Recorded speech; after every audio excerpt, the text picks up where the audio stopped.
भारत में बड़ी संख्या में लोग दिल की बीमारियों से जूझ रहे हैं। पिछले कुछ सालों में युवाओं में भी हार्ट अटैक का खतरा तेजी से बढ़ा है। साल 2000 से 2016 के बीच 20 से 30 साल के लोगों में दिल का दौरा पड़ने की दर हर साल 2% बढ़ी है। ये सवाल सभी के दिमाग में आता है कि हार्ट अटैक इतनी कम उम्र में क्यों बढ़ता जा रहा है। चलिए डॉक्टर से सुनते हैं, कम उम्र में हार्ट अटैक के मामले क्यों बढ़ते जा रहे हैं।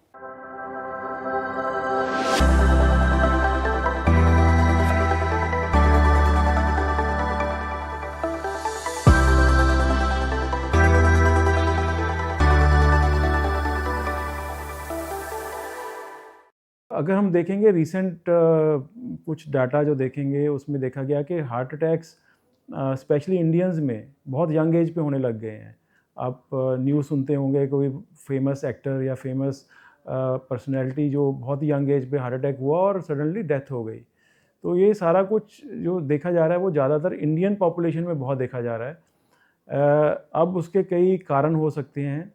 अगर हम देखते हैं कि अगर अमेरिका में या यूरोप में पहला हार्ट अटैक कब होता है तो वो 60s में होता है। इंडिया में पहला हार्ट अटैक 20 साल अर्ली होता है, 40 में होता है। लेकिन आजकल हम 20-25 साल के नौजवानों को भी देखते हैं जिनको हार्ट अटैक हो रहा है। तो उसके कई कारण हैं। कुछ तो उसमें जेनेटिक फैक्टर्स हैं, कुछ उसमें फैक्टर्स ये भी हो सकते हैं कि पेशेंट का लाइफस्टाइल ठीक नहीं है। बट ये एक कॉमन फिनोमिना देख रहे हैं जब हमारे पास पेशेंट आएगा और बहुत ही यंग एज पे उसको हार्ट अटैक हो रहा है। 20 साल की उम्र होगी, 25 साल की उम्र होगी। तो ये बहुत ही एक अच्छी चीज़ नहीं है। मतलब बिकॉज इतनी यंग एज पे हार्ट अटैक होना का मतलब उसका पूरा लाइफ आगे का डिस्टर्ब हो जाएगा। 9th क्लास की एक स्टूडेंट अचानक हार्ट अटैक से फर्श पर गिर जाती है। एक 14 साल का स्टूडेंट स्पोर्ट्स कंपटीशन की तैयारी करते हुए अचानक गिर जाता है। दिल को दहला देने वाली ये खबरें आपने अक्सर सुनी होंगी। समझना जरूरी है कि हार्ट अटैक होने के पीछे का कारण क्या है। ये बहुत इंपॉर्टेंट क्वेश्चन है कि यंग लोगों को हार्ट अटैक हो क्यों रहे हैं, क्योंकि अगर इसका हम आंसर ढूंढेंगे तभी तो आगे बढ़ पाएंगे। तो एक तो जेनेटिक फैक्टर्स है। इंडियन हार्ट ट्रबल के लिए प्रोन है। अगर इंडियंस को अगर हम देखा जाएगा तो उनको हार्ट ट्रबल ज़्यादा होती है, यंग एज पे होती है, ये नोन फैक्ट है। बट फिर भी अब जो अटैक्स का नंबर है वो बहुत बढ़ गया है पिछले 10 सालों में, मान के चलिए। और उसमें एक कारण हो सकता है हमारा लाइफस्टाइल बहुत ख़राब हो गया है। लाइफस्टाइल में स्मोकिंग बढ़ गई है। अब अगर हम वेस्टर्न कंट्रीज़ में देखेंगे वहाँ स्मोकिंग कम हो गई है, इंडिया में स्मोकिंग बढ़ गई है। सेकेंडली खाना पीना, जो पहले हमारा घर का खाना खाते थे, अब हम बाहर का खाना बहुत खाने लग गए हैं जिसमें जंक फूड बहुत है। इस जंक फूड में ऑयल बहुत होता है, सॉल्ट बहुत होता है, इससे भी हार्ट ट्रबल बढ़ जाती है। स्ट्रेस बहुत बढ़ गया है। पहले हमारा लाइफ बहुत सिंपल होता था, आज के दिन बहुत स्ट्रेसफुल लाइफ हो गया है। तो ये फैक्टर्स जो हैं ये सारे मिलजुल के हार्ट अटैक्स बढ़ा रहे हैं यंग लोगों में।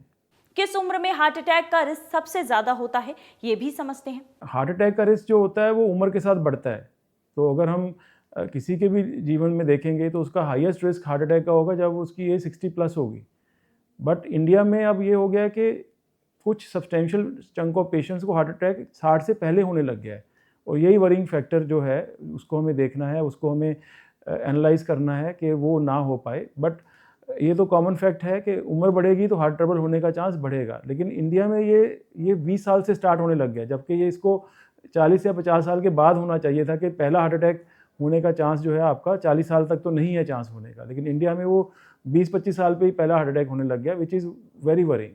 क्या खराब खान पान, फिजिकल एक्टिविटी में कमी होना हार्ट अटैक को न्योता दे सकता है? देखिए, मैंने पहले भी बताया था कि हार्ट अटैक जो हो रहे हैं उसके दो कारण हैं। एक तो जेनेटिक है जिसमें कि पेरेंट्स को यंग एज पे हार्ट ट्रबल हो गई तो आपको होने के चांस बढ़ जाते हैं। Indians as such have more chance of having heart trouble, क्योंकि इंडियंस एशियन रेस में आते हैं और हमें हार्ट अटैक होने का चांस बढ़ जाता है।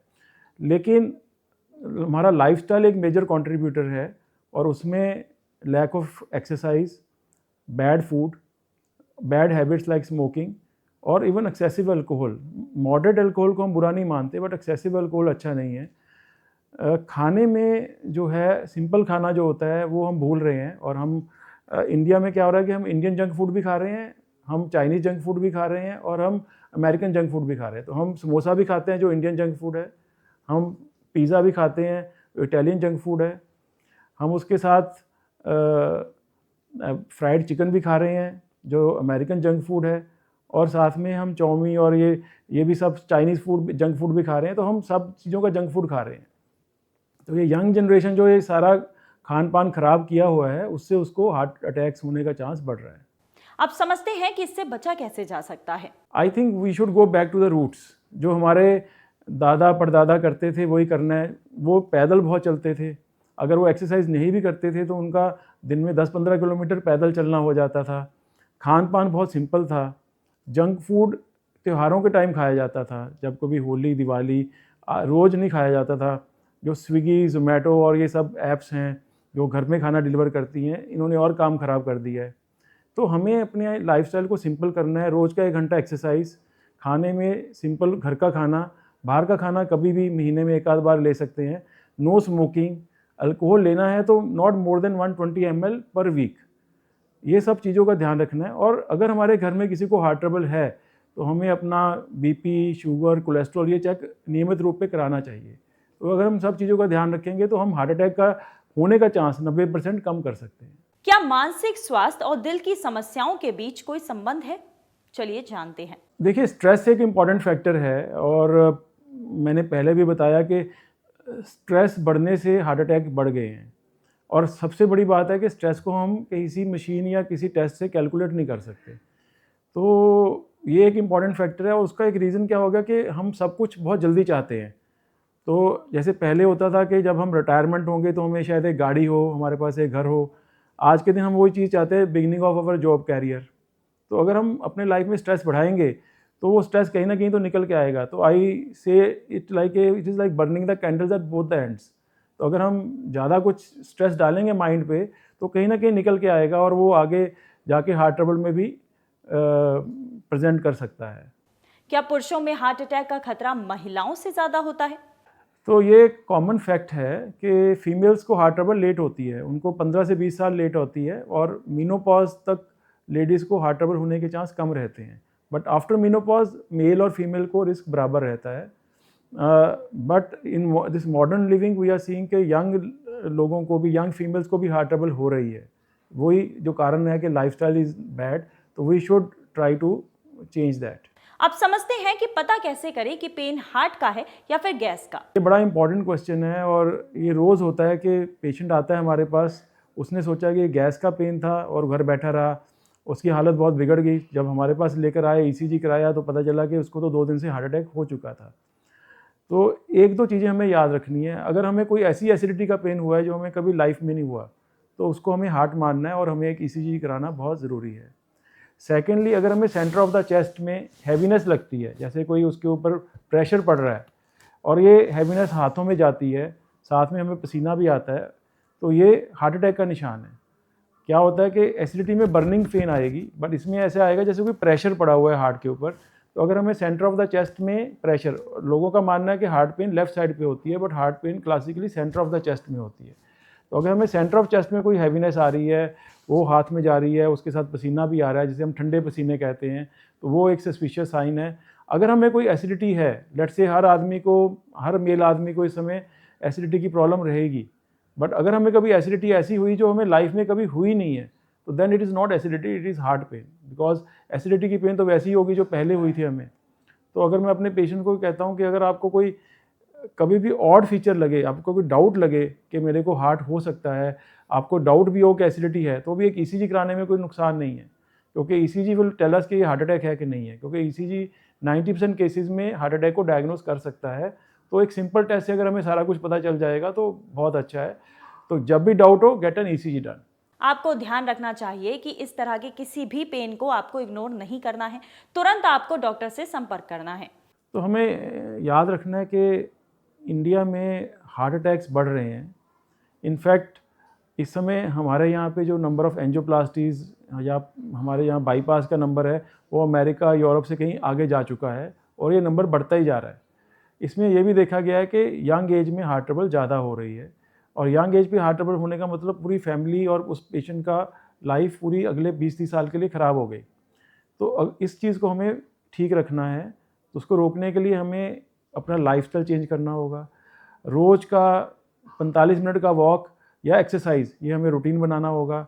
खाने में हमें जंक फूड अवॉइड करना होगा, घर का खाना ज़्यादा लेना है, ऑयल कम खाना है, नमक एक्स्ट्रा नहीं खाना। कोई भी मीठी चीज़, शुगर जो है एक तरह से नुकसान करती है। कोई भी मीठी चीज़ जो होती है वो हमारी बॉडी के लिए रिक्वायर्ड नहीं होती। लोगों का मानना है कि शुगर बॉडी के लिए रिक्वायर्ड है, लेकिन एक इंसान ही है जो शुगर खाता है, कोई और जानवर शुगर नहीं खाता। तो इसलिए चीनी बिल्कुल हमारी डाइट से बाहर हो जानी चाहिए, स्मोकिंग बिल्कुल बंद हो जानी चाहिए। रोज़ का हमारे को नियमित रूप से प्रॉपर स्लीप साइकिल रखना चाहिए, स्ट्रेस अवॉइड करना चाहिए। एक्सपेक्टेशंस लाइफ में थोड़ी कम कर लो ताकि स्ट्रेस कम हो जाए। अगर हम इन सब चीज़ों को अभी फॉलो करेंगे तो हम अपने आप को हार्ट ट्रबल से अभी की यंग एज पे भी और जब हम मिडिल एज और ओल्ड एज होंगे उससे भी बचा के रख सकते हैं। इन सभी टिप्स के साथ आप अपना पूरा ख्याल रखें। चलिए बढ़ते हैं आज की देखभाल टिप की ओर। आज की देखभाल टिप में सुनिए, नए साल में अपनी सेहत को अच्छा रखने के लिए आपको किन 5 आदतों को अपनाना चाहिए।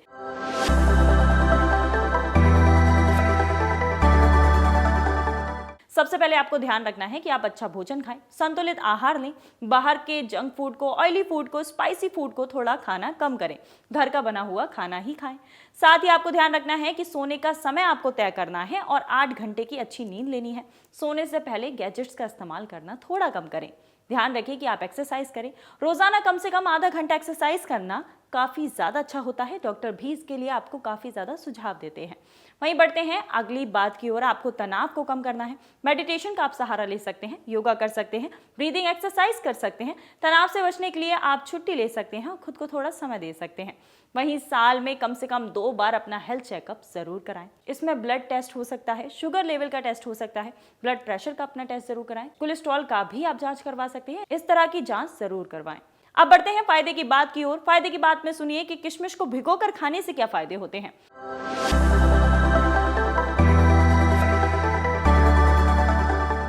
भिगोई हुई किशमिश को खाने से पाचन क्रिया बेहतर होती है, क्योंकि भिगोने से इसके रेशे और पोषक तत्व अधिक आसानी से शरीर में अवशोषित हो जाते हैं।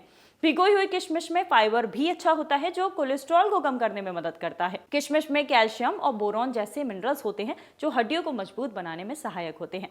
तो ये थी आज की वीडियो। ऐसे ही और हेल्थ टिप्स के लिए आप हमारे चैनल के साथ जुड़े रहिए। अगर आपका हमसे कोई सवाल है तो आप हमें कमेंट बॉक्स में पूछ सकते हैं। हम आपसे मिलेंगे अगली वीडियो में। तब तक आप अपना और अपनों का पूरा ध्यान रखिए।